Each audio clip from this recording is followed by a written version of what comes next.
America से वापस लौटे भारतीयों से हमने बातचीत की। करीब करीब सभी ने अमेरिका में बसने का सपना पूरा करने के लिए पुश्तैनी जायदाद बेची। किसी ने 40 तो किसी ने 80 लाख रुपए एजेंट को दिए ताकि वो किसी भी तरह से अमेरिका पहुंच सके। अब इन सभी लोगों को पछतावा हो रहा है, लेकिन अब इनमें से कई कर्ज में डूब चुके हैं।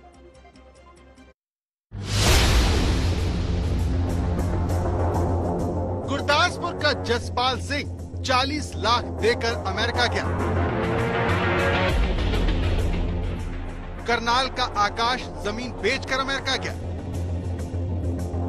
गहने जमीन बेचकर आकाशदीप 60 लाख खर्च कर अमेरिका गया। अमेरिका जाने का सपना, वहां बसकर अच्छी जिंदगी जीने के लिए किसी भी हद तक चले जाने का जोखिम उठाना भारत के उन 104 हिंदुस्तानियों को बहुत भारी पड़ा। जमीन जायदाद बेचकर भी उनके हाथ सिवाय बेइज्जती के कुछ हासिल नहीं हुआ। तरह की मुश्किलें आई रास्ते में, आपको किस तरह लेके आए? क्योंकि आज पार्लियामेंट में भी बहुत बवाल है कि जिस तरह आप लोगों को हथकड़ियां लगा के बेड़ियां लगा कर लेके आए, वो बहुत गलत हुआ है। हाँ जी, हथकड़ियां लगा के बेड़ियां लगा के लेके आए, हमारे को बहुत परेशानी हो गई। हाँ जी। नहीं तो रास्ते में खाना वाना में मुश्किल, क्या क्या मुश्किल आई, कैसे आई? मुश्किल तो पहली बात तो यही है भी हमारे को बांध कर लेके आए, हथकड़ियां लगा के बेड़ियां लगा के लेके आए। हाँ। और खाना भी प्रॉपर नहीं थे देते, वही बिस्कुट वगैरह ब्रेड ऐसे दिया, पानी दिया, बस और कुछ नहीं। और 40-50 घंटे हम जहाज में रहे तो बहुत परेशानी आई। अमेरिका से वापस भेजे गए हर अवैध भारतीय अप्रवासी की यही कहानी है। आज तक संवाददाता असीम बस्सी उन्हीं में से एक जसपाल के घर जा रहे हैं, जिसका अमेरिका में बसने का जुनून परिवार को कर्ज में डुबोने वाला साबित हुआ। मैं 24 तारीख को जनवरी में गया था और बॉर्डर क्रॉस करते ही पकड़े गए थे उधर। बात तो लीगल से ही हुई थी, पर बाद में इलीगल हो गया। अच्छा, एजेंट ने? हाँ जी, एजेंट ने इलीगल कर दिया। तो जसपाल जी, हमने देखा कि काफी जो पंजाब के लोग हैं काफी पैसे खर्च के जो लोन्स लेकर बाहर गए, तो आपने कितना पैसे खर्चे इसमें? मेरा 40 लाख के प्लस ही हो गया था। हाँ जी। तो 24 जनवरी को आप गए और 5 को वापस आ गए, तो परिवार पे भी एक फाइनेंशियल स्ट्रेस भी आया होगा पूरा? स्ट्रेस तो अभी भी स्ट्रेस में ही है सब। आपको पता है इतना कर्जा चढ़ गया, क्या कर सकते हैं। तो बहुत परेशानी में। तो यूएस से पहले कौन सी कंट्री में थे आप? मैं पहले इंग्लैंड में था। है तो बहुत बुरा है, ऐसे तो कोई क्रिमिनल को भी नहीं करता जैसे हमारे साथ हो गया है। अपने आप को भी बहुत ऐसे फील हो रहा है भी ऐसा नहीं था होना चाहिए जो लोग कर। तो जसपाल 24 जनवरी को अमेरिका में दाखिल हुए और 5 फरवरी को भारत लौट आए। परिवार भले ही कर्ज में डूबने से परेशान, लेकिन बेटे को सकुशल वापस पाकर वो राहत की सांस ले रहा है।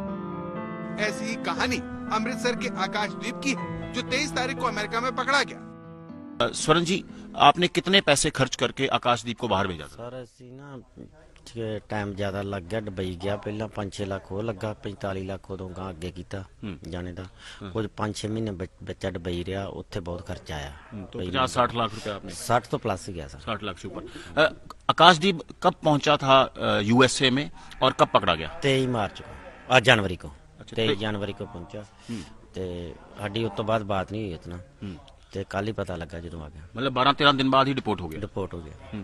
तो अब परिवार का क्या हाल है? क्योंकि फाइनेंस बड़ी इंपॉर्टेंट चीज होती है, तो पैसों की वजह से हिल गया होगा। हाँ जी, हिल गया, सभी हिल गया। सरकार से क्या डिमांड करते हैं? कल मंत्री भी मिले थे बच्चों से, और भारत सरकार से या पंजाब सरकार से क्या डिमांड है? सरकार की करेगी, क्या देगी सरकार किसी को? सरकार दे दी तो जाते क्यों? +2 की बहुत नौकरी तो वेंदा रहा है, नहीं मिली इन्हें, बाद में कम कर लगा। आकाशदीप को आप दोबारा फॉरेन कंट्री भेजेंगे? ना जी ना, कला बच्चा वा, अं तो काम सोचा भी नहीं भी बाहर भेजा गई ने। इधर कोई नौकरी मिल जाती, इधर जॉब मिल जाती, इधर ही करता रहा।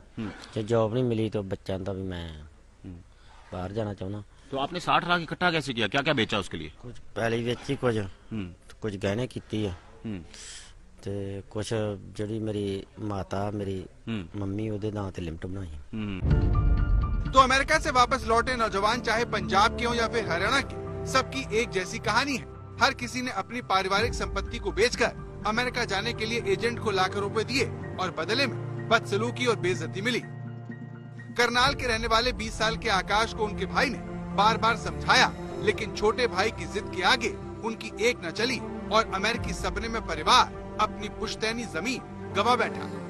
2-2.5 किले थे, यही बेच कर हमने बाहर भेजा था। मानो तो शीला मिलिया, ट्रम्प सरकार ने अच्छा नहीं कराया।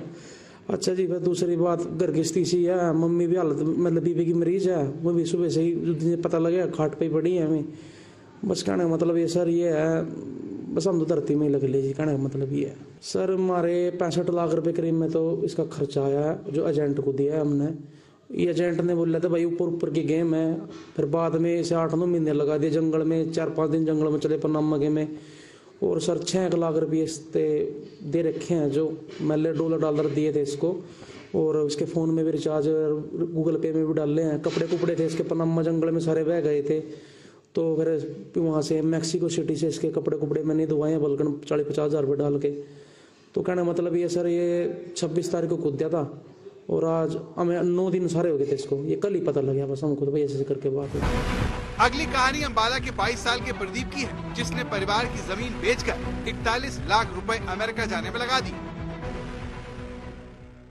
22 साल का, लेकिन डिपोर्टेशन में यानी 6 महीने ही हुए थे उसे गए हुए। आपको बता दें 41 लाख रुपए लगाए थे, जमीन बेची थी। घर में पिता की हालत काफी गंभीर है, डिप्रेशन में है, लेकिन बात करने के लिए तैयार नहीं है, क्योंकि एक सदमा जरूर रहा है। लेकिन क्योंकि बाहर जाने का काफी चलन है, जहां पे वो 2 महिलाएं खड़ी हैं वहां पे प्रदीप का घर है, और आपको बता दें कि तकरीबन 22 साल के ही हैं, लेकिन घर वाले बात करने के लिए तैयार नहीं है, क्योंकि जाहिर सी बात है सदमे में है।